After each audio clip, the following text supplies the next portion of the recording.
In this video, I will be teaching my 8-year-old kid how to use a system camera, and along the way I'll be also showing you how to use a system camera. We'll be switching everything to manual, and I'm going to show you how you can get the photo that you want to take with full control. Oh yeah.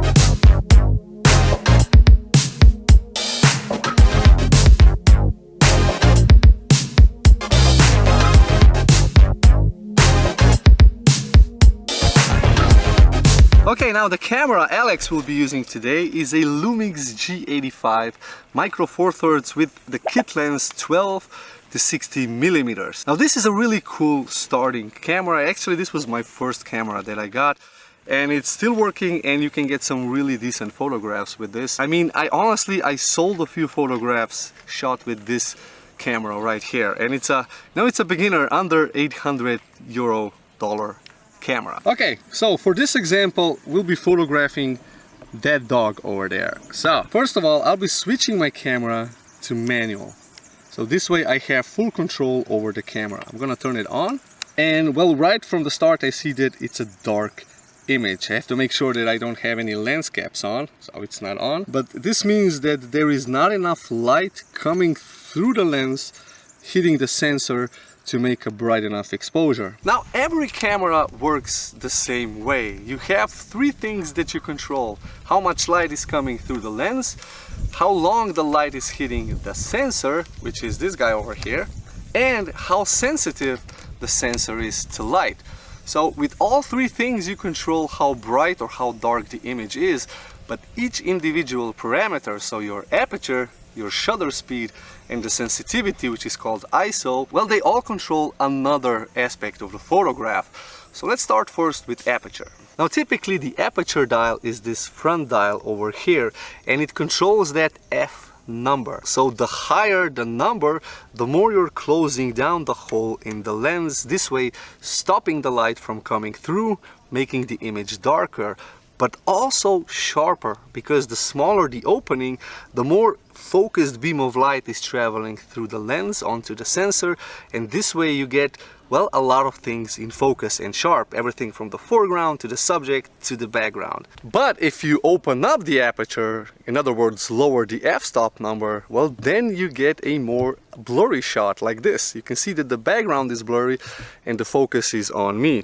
Here currently I'm shooting with an f5 aperture, and I can even close it down a little bit more to go all the way to f2.8. Now the background is really blurry and I'm in focus. And this also makes the image brighter, so you have to compensate for that with the other two parameters. Now the second parameter is the shutter speed, and this one is typically controlled with this back dial over here. With this you set the time of how long the light will be hitting the sensor.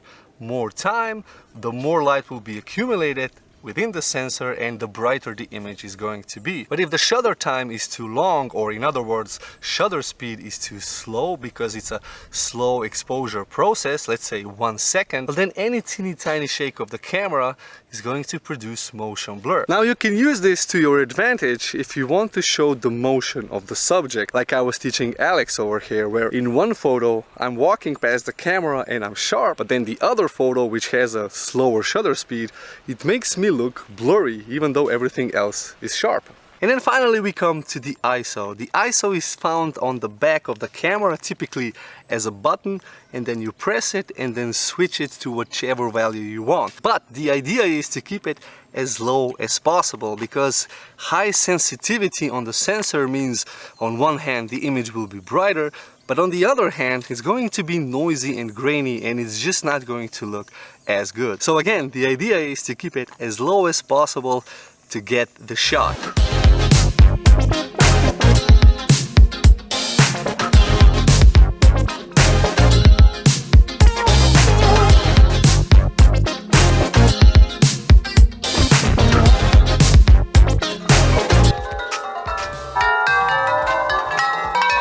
Okay, now this could be a cool leading line composition.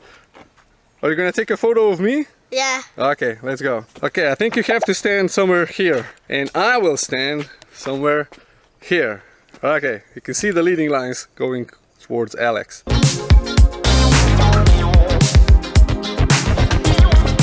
But there's also this scale that goes from 0 to -3 right in the middle, right over here. Now the idea is to bring this to 0. This is the light meter, and at 0 value it means that you have the same amount of bright areas and the same amount of dark areas in a balanced way. So that's going to be the idea.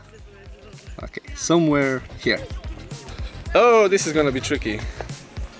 Whoa, that's nice. Yeah.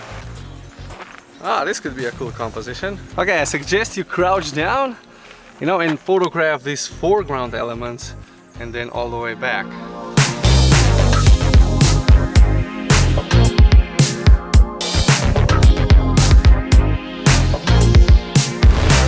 Now, one thing is to know how to control the camera, and a whole nother subject is composition. Once you know how to use the camera, composition is next, and that's where the fun starts. Anyway, this was my very short tutorial on how to use a system camera. If you guys have any comments or questions, leave that down below in the comment section.